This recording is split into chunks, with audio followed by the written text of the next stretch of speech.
Nem hiszem, hogy bármi megbeszélni valónk lenne. Vajon miért? Nem érdekel az egész? Vagy éppenséggel félsz, hogy valami változás történhet? Nézd.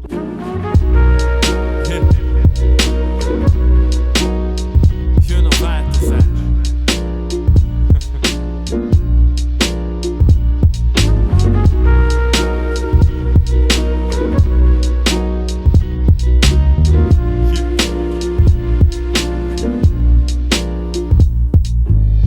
Hajnali félhomály, beszédes csendélet. Haladok előre az úton és csak szemlélek.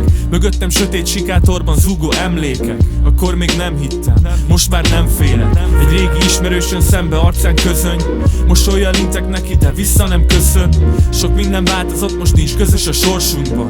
Régen egy irányba mentünk, de én fordultam. Hangosan kiáltok, a fülek süketek. Nevetés kocintástól csörömpölő üvegek. Sok látszatvidám kamasz tölti meg a panasz kocsmáját. Tünetet kezelve nem a betegség forrását. Betérek szólni, hogy már nem sokára záróra. A tulaj kipattint a bevételét számolva. Életek csődjéből komplett üzletek virágzik. Pedig minden szívben ott van, miről azt hiszük hiányzik. Szakadékban zuhanás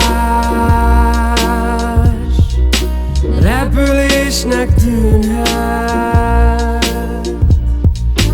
Hamar jön a csalódás, ha eléred a földet.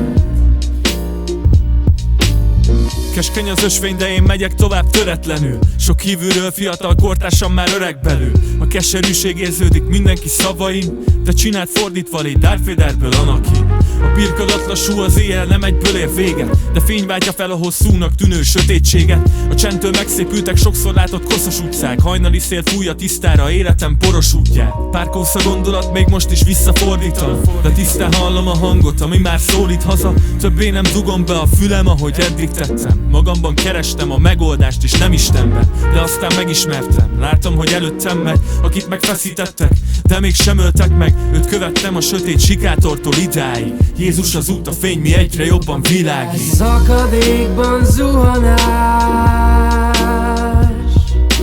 repülésnek tűnhet. Hamar jön a csalódás, ha eléred a földet. Egy segítőkéz nyúl felé, még éppen elérhet. Ki érted adta életét, csak arra vár, hogy kérjen.